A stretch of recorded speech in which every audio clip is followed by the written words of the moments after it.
Hello दोस्तों, स्वागत है आपका हमारे YouTube channel Shri Krishna ji voice में। आज हम जानने वाले हैं ओम के 10 रहस्य और चमत्कार। माना जाता है हिंदू धर्म में ओम एक विशेष ध्वनि का शब्द है। तपस्वी और ध्यानियों ने जब ध्यान की गहरी अवस्था में सुना कि कोई एक ऐसी ध्वनि है जो लगातार सुनाई देती रहती है, शरीर के भीतर भी और बाहर भी,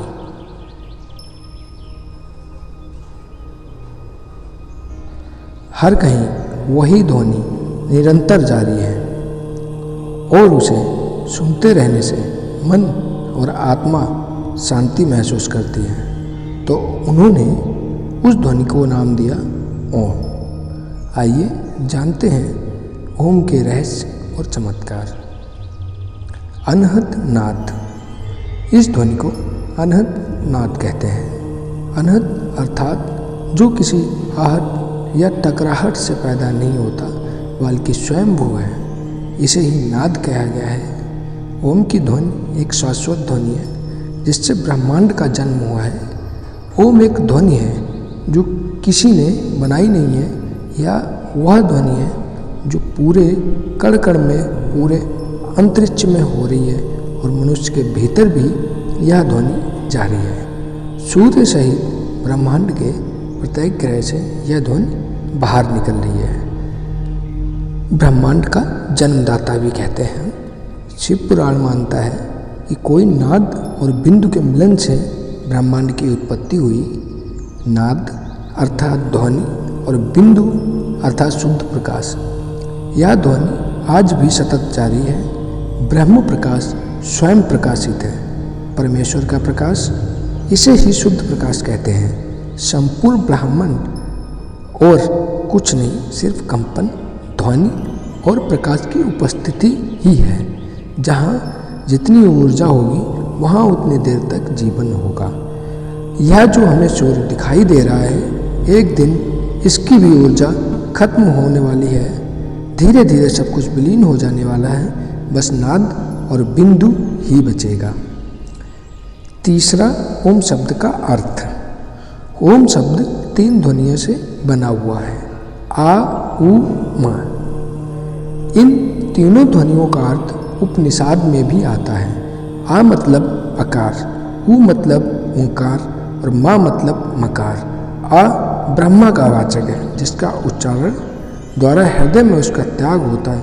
उ विष्णु का वाचक है जिसका त्याग कंठ में होता है, तथा मा रुद्र का वाचक है और जिसका त्याग ताल मध्य में होता है।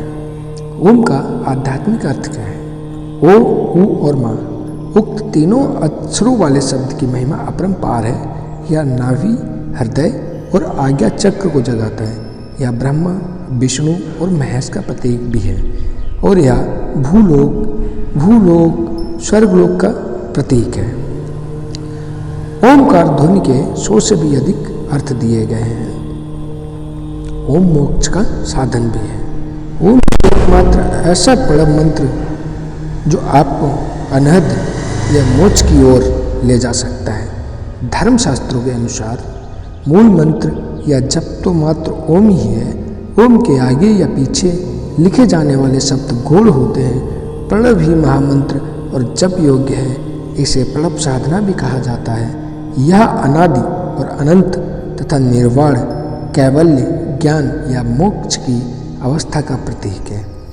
जब व्यक्ति निर्विचार और शून्य में चला जाता है तब यह ध्वनि ही उसे निरंतर सुनाई देती रहती है। छठा है इसका प्रणव की महत्ता। शिव पुराण में प्रणव के अलग अलग शाब्दिक अर्थ और भाव बताए गए हैं। प्र यानी प्रपंच, ण यानी नहीं और वह यानी तुम लोगों के लिए। सार यही है कि प्रणव मंत्र सांसारिक जीवन में प्रपंच यानी कलह और दुख दूर कर जीवन के अहम लक्ष्य यानी मोक्ष तक पहुंचा देता है। यही कारण है ओम को प्रणव नाम से जाना जाता है। दूसरे अर्थों में प्रणव को प्र यानी प्रकृति से बने संसार रूपी सागर को पार कराने वाली ण यानी नाव बताया गया है। इसी तरह ऋषि मुनियों की दृष्टि से प्रा अर्थात प्रकृतिशल, ण अर्थात नयत और वह अर्थात युष्मान मोक्षम इति वह प्रणव बताया गया है, जिसका सरल शब्दों में मतलब है हर भक्ति को शक्ति देकर जन्म मरण के बंधन से मुक्त कराने वाला होने से यह प्रणव है। सातवां है यह ओम स्वतः ही उत्पन्न होता है। ओम के उच्चारण का अभ्यास करते करते एक समय ऐसा आता है जबकि उच्चारण करने की आवश्यकता नहीं होती। आप सिर्फ आंखों और कानों को बंद करके भीतर उसे सुने और वह ध्वनि सुनाई देने लगेगी। भीतर प्रारंभ में वो बहुत ही सूक्ष्म सुनाई देगी, यानी कि बहुत ही कम, फिर बढ़ती जाएगी। साधु संत कहते हैं कि यह ध्वनि प्रारंभ में झिंगुर की आवाज़ जैसे सुनाई देगी, फिर धीरे धीरे जैसे बीन बज रही हो ऐसे सुनाई देगी, फिर धीरे धीरे जैसे ढोल बज रहा हो ऐसे सुनाई देने लग जाएगी, फिर यह ध्वनि शंख जैसी हो जाएगी और अंत में यह शुद्ध ब्राह्मणी ध्वनि हो जाएगी। शारीरिक रोग और मानसिक शांति हेतु ओम का बहुत ही महत्व है। इस मंत्र के लगातार जप करने से शरीर और मन को एकाग्र करने में मदद मिलती है। दिल की धड़कन और रक्त संचार व्यवस्थित होता है। इससे शारीरिक रोग के साथ ही मानसिक बीमारियां दूर होती हैं, काम करने की शक्ति बढ़ जाती है। इसका उच्चारण करने वाला और इससे सुनने वाला दोनों ही लाभान्वित होते हैं। ओम सृष्टि विनाश की क्षमता भी रखता है। ओम की ध्वनि में यह शक्ति है कि यह इस ब्रह्मांड के किसी ग्रह को फोड़ने या संपूर्ण ब्रह्मांड को नष्ट करने की क्षमता रखता है। यह ध्वनि सूक्ष्म से भी सूक्ष्म और विराट से भी विराट होने की क्षमता रखती है। अधिकतर शिव के स्थानों पर होता रहता है ओम का उच्चारण। सभी ज्योतिर्लिंगों के पास स्वतः ही ओम का उच्चारण होता रहता है। यदि आप कैलाश पर्वत या मानसरोवर झील के क्षेत्र में जाएंगे तो आपको निरंतर एक आवाज़ सुनाई देगी, जैसे कि कहीं आसपास में एरोप्लेन उड़ रहा हो। लेकिन ध्यान से सुनने पर यह आवाज़ डमरू या ओम की ध्वनि जैसी होती है। वैज्ञानिक कहते हैं कि हो सकता है कि यह आवाज़ बर्फ़ के पिघलने की हो, यह भी हो सकता है कि प्रकाश और ध्वनि के बीच इस तरह का समागम होता हो कि यहाँ से ओम की आवाज़ सुनाई देती है। दोस्तों, कैसी लगी आपको ये वीडियो हमें कमेंट में ज़रूर बताएं और शेयर सब्सक्राइब करना बिल्कुल भी ना भूलें। धन्यवाद।